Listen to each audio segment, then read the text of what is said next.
बोल बोल बोलला पुन्हा काय बोलला तू? काय सुरू आहे इथं?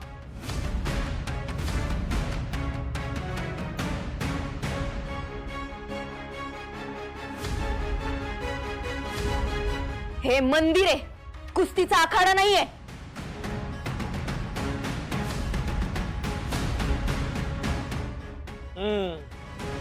हे मंदिर आहे, कुस्तीचा आखाडा नाही. हे तुमच्या नवऱ्याला सांगायचं इंद्रायणीबाई दिग्रजकर. आणि सरपंचाला असं वागणं शोभत नाही हे पण समजून सांगा. कुणाला काय सांगायचंय ना ते मी ठरवीन. तुम्ही या.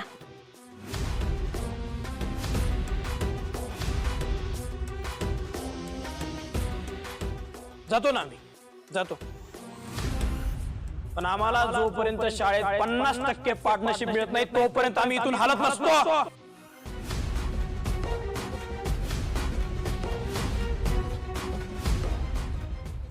पाहिलं सिंधू,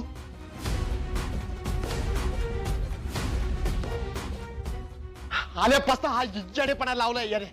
घ्या, आम्ही वेडापणा करतोय है ना? ऐकताय का संता जनार्दन? ऐकलं? आम्ही आता काही बोलायला लागलो. अरे तुमच्या समोर हा माणूस शब्द फिरू राहिला. आम्हाला मोहितराव बोडके पाटलांना फ्रॉड म्हणतोय हा माणूस. अरे स्वतःच फ्रॉड आहे. आता तरी डोळे उघडा, बघा या माणसाकडे. इथं हा माणूस मा फ्रॉड करून राहिला. ते लक्षात येत नाही का तुमच्या? ज्या माणसाला गावात शाळाच नको होती त्याला शाळेत एवढा इंटरेस्ट कस काय निर्माण झालाय? झाली ना उपरती आम्हाला. आता झाली विठुरायाच्या दर्शनानं उपरती झाली आम्हाला. ए बाकीचं बोल नका, ती डील पूर्ण करा दी आमची. ए चुप. कोणती डील? कसली डील? निघ बाहेर. ए दिलेला शब्द फिरवू नको, धोकेबाज. ए शिस्तीत आ. धोकेबाज कुणाला बोलतो? कोणाला काय कोणाला? याला बोलतोय.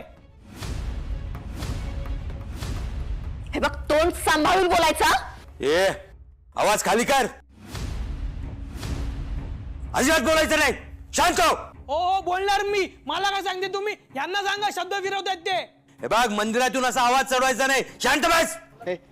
चुप चुप. नीट बोलायचा. शांत व्हा.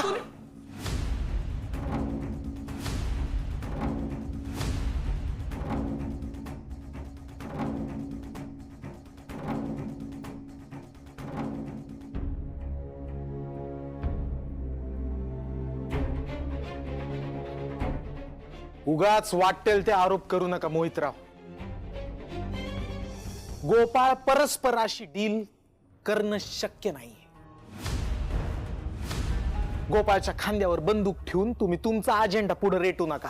व्यंकट महाराज, मोहितराव बोडके पाटील कधीच खोटं बोलत नाही ना. खोटं बोलायची सवय तुमच्या खानदानाला आहे. म्हणजे तुम्ही कीर्तनातून पैसे कमवणार, मंदिरातून पैसे कमवणार आणि आता शाळेतून पण पैसे कमवणार.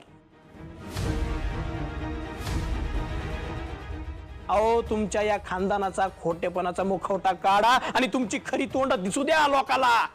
मोहित, काकांना खोटं ठरवतोस? काकांना खोटं ठरवतोस तू? एवढी हिंमत तुझी? मागे हो. शांत हो. तो मुद्दाम करतोय हे. बघा पब्लिक, बघा. हा हाय तुमचा सरपंच. याला सरपंच नाही, गुंड म्हणतात. गुंड आमच्या अंगावर येतो, एका सन्माननीय माणसाला मारतो. ए फक्त मारणार नाही मी तुला, तुझा जीव घेणार आहे आता मी. हा घ्या, जीव घेऊन टाका.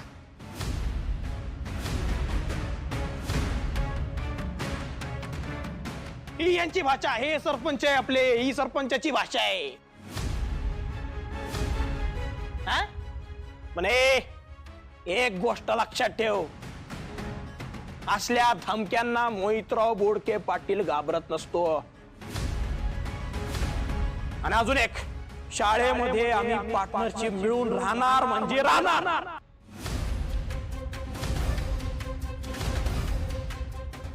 चल रे.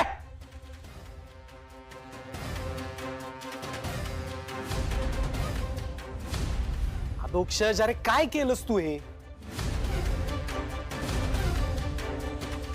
का बोललास असं वेड वाकडं? अरे त्याला हेच हवं होतं, हाच प्लॅन होता त्याचा.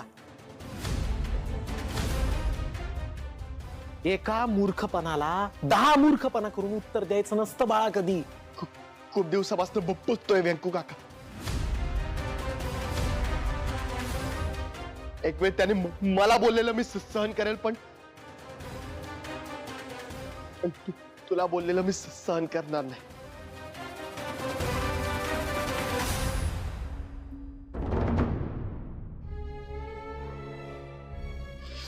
अधोक्षज, अधोक्षज अधोक्षज अधोक्षज अधोक्षज.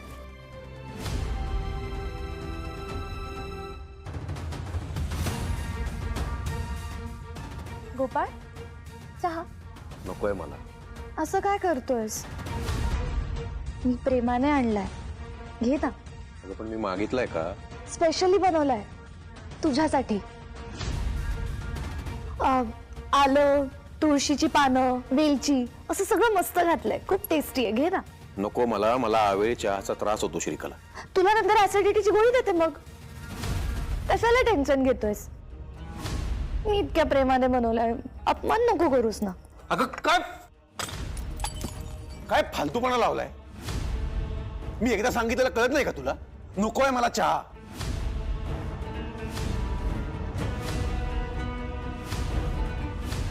मी केलेला चहा फेकण्याची तुझी हिम्मत कशी झाली रे? काय म्हणलीस तू?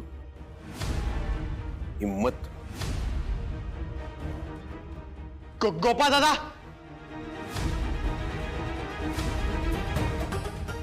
गोपा दादा,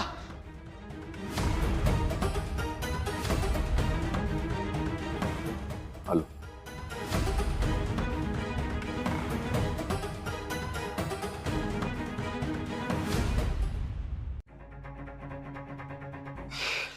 किती आका मारतो रे? काय झालं? कुठं आग लागली? तू मोहितरावला काय कमिट केलंयस? ए अधोक्षज, तू आता सरपंच झालायस. त्यामुळे जुन्या पुराण्या गोष्टी उकरून काढून तू आता काय मिळवणार आहेस ते मला माहित नाही. झालं गेलं. त्याच्याबद्दल बोलतच नाहीये. मग तो नालायक मोहित मला असं म्हणतोय की तू त्याला शाळेच्या कमिटी मेंबरशिप मध्ये घेण्याचं कबूल केलंय आणि शाळेची 50% पार्टनरशिप देईन असं कमिट केलंय. हे मोहित म्हणाला तुला? हो.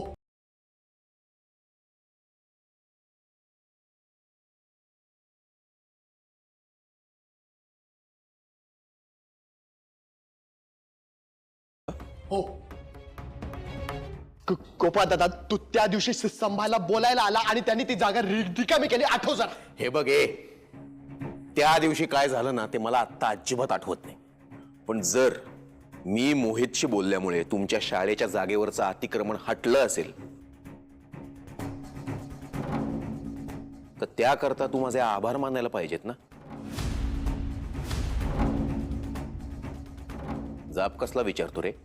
मला फक्त एवढं सांग की तू त्याच्यासोबत पार्टनरशिप केली की नाही?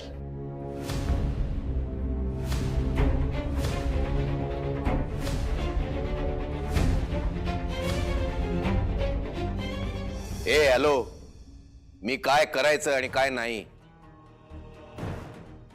हे मला कोणीच सांगू शकत नाही, कळलं ना? गोपाळ, प्लीज काम डाऊन. ए तू चुप. यांची शाळा, यांच्या भानगडी आहे, मला कशाला बोलतायत मग? हो पण प्लीज ओरडू नकोस, शांततेत बोल ना, नाहीतर गप्प बस. हे तू त्यांना सांग ना मग, मला नाही. गोपा दादा, ती शाळा इंदूची आहे. तिने याच्यासाठी खूप मेहनत केली, आम्ही सगळ्यांनी याच्यासाठी खूप मेहनत केली आणि हे तुला चांगलंच माहिती.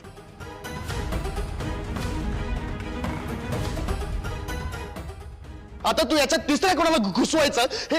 इंद्रायणीचा मोठेपणा तू मला सांगू नको रे.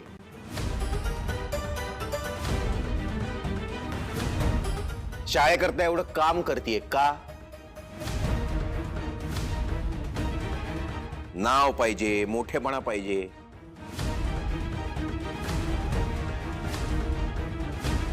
सगळीकडे उदो उदो झालेला पाहिजे म्हणूनच ना. गोपाळ दादा,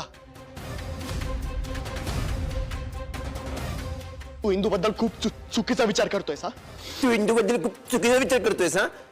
अरे या इंद्रायणीनं शाळेसमोर अख्ख्या जगात दुसऱ्या कुणाची काहीच किंमत ठेवली नाही आणि हे माझ्या इतकं चांगलं दुसऱ्या कुणालाच माहिती नाही.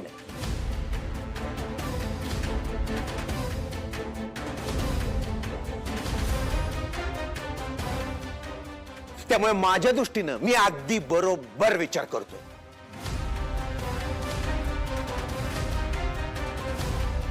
इंद्रायणीचं कौतुक सांगतोय मला.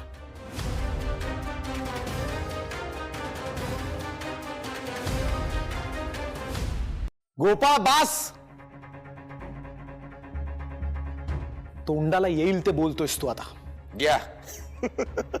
इंद्रायणीस बोले व्यंकू महाराजास लागे. जरा तिला काय बोललं की आले तिचा झेंडा नाचवत पुढे. स्वतःच्या मुलाचं सोडून सगळ्या जगाचं कौतुक करणारा बाप मलाच का भेटलाय काय माहिती. गोपाळ, मावशी तू त्यांना सांग ना मग.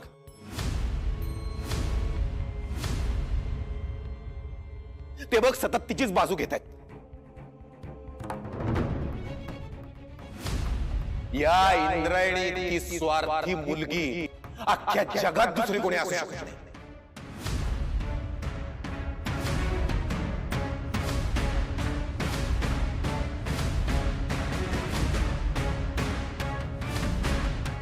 गोपाळ दादा,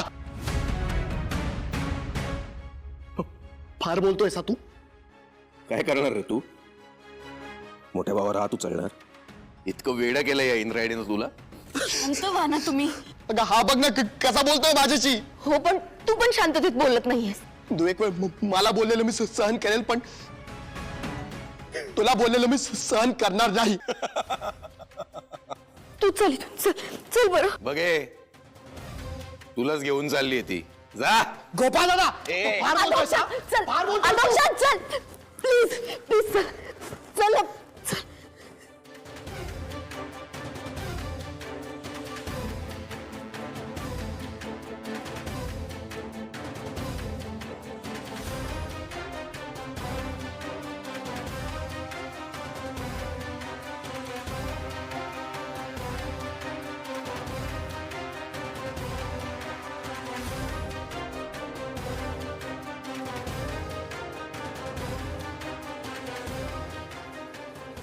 दिग्रसकरांच्या घरात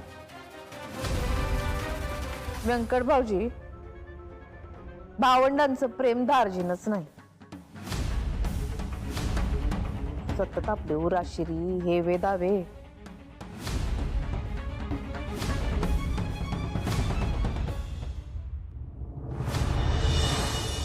भाऊ भाऊ एकमेकांना खाऊ पक्के वैरी झालेत. अरे धुऱ्या बंधाऱ्यावरच्या भांडणांवरचं भांडण झालंय रे यांचं. तुला सांगते विठुराया, आज जे झालंय ना अजिबात चांगलं झालेलं नाही. बघतोस ना तू. अरे व्यंकू महाराज आणि अंतकाका मध्ये मतभेद होते की, पण त्यांच्यामध्ये प्रेम होता, आदर होता, मला दिसायचा. ते असे कधीच भांडले नसते बघ. या घराची परंपराच नाही अरे विठुराया ही. अगदी बरोबर बोललीस.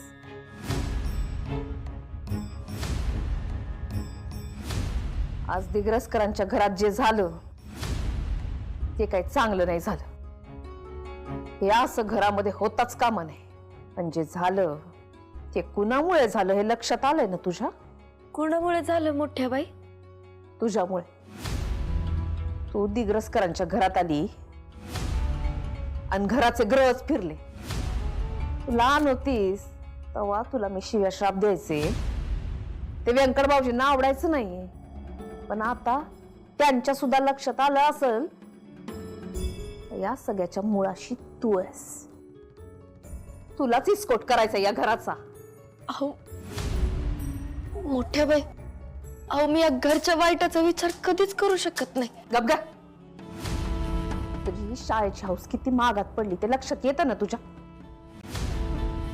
त्याच्याचमुळे घरामध्ये भांडणं झाली ना. मोठ्या बाई, ही शाळा गावच्या पोरांचं भविष्य आहे. हो, पण ही शाळा घराच्या वर्तमानासाठी जहर आहे जहर. कुणाशी बोलतेय मी? तू घरची सून नाहीस, दगड आहेस. मोठ्या बाई,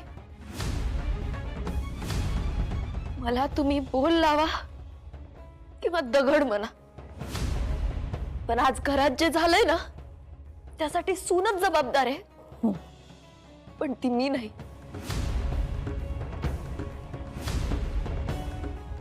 मग कोण आहे? जिची तळी तुम्ही कायम उचलून धरता, नको नको तितकं पाठीशी घालता ना, ती श्रीकला.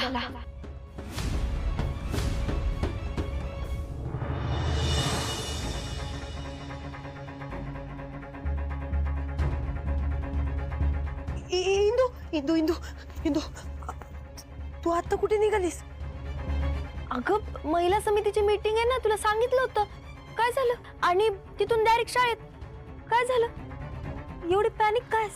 इंदू, शकू काकूला काहीतरी होत आहे, तिला खूप खोकला आलाय, काहीतरी होते. तू चल ना माझ्यासोबत, तू चल माझ्यासोबत.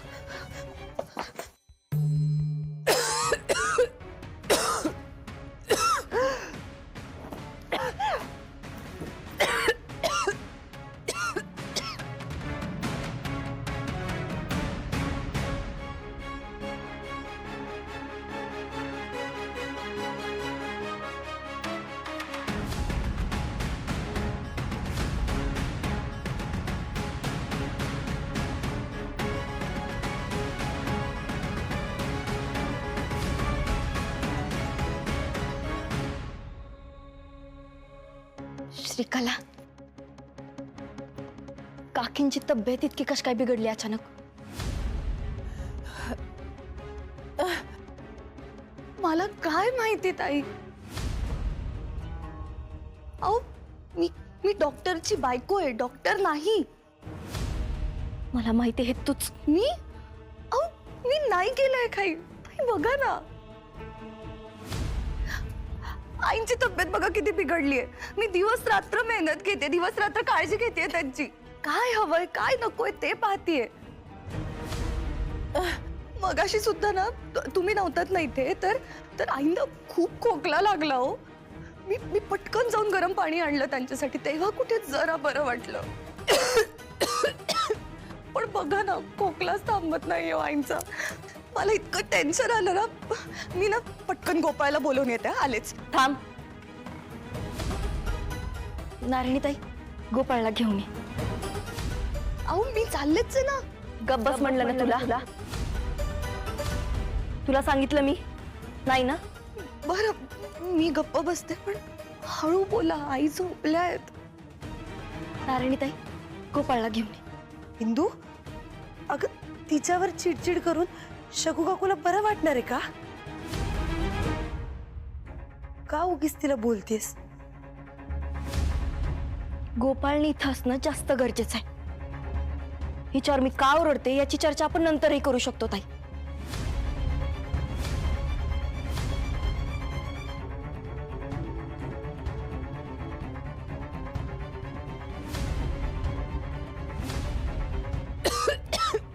काकी,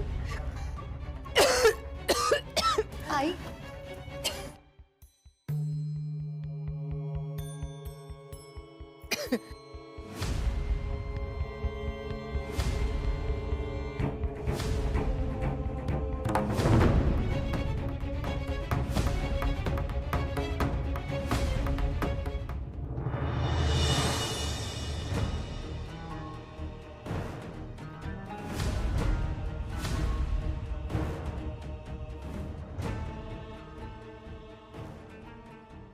मी दिलेली सगळी औषधं मावशी वेळेवर घेत होती ना? हो, मी स्वतः आईंना औषधं देत होते, अगदी वेळेवर घेत होत्या त्या. अचानक एवढा खोकला कसा काय झाला तिला? कारण काकीची औषधं अचानक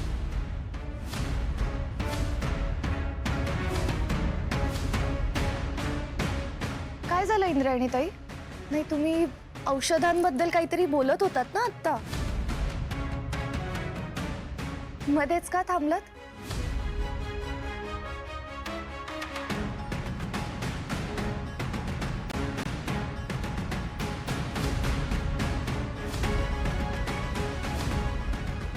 औषधं वेगळी आहेत.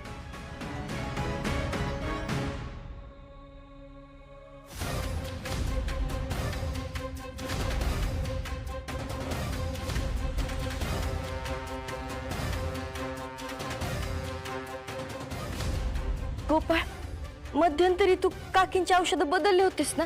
मी कशाला औषधं बदले? ही तीच औषध आहे जी मी तिला दिली होती.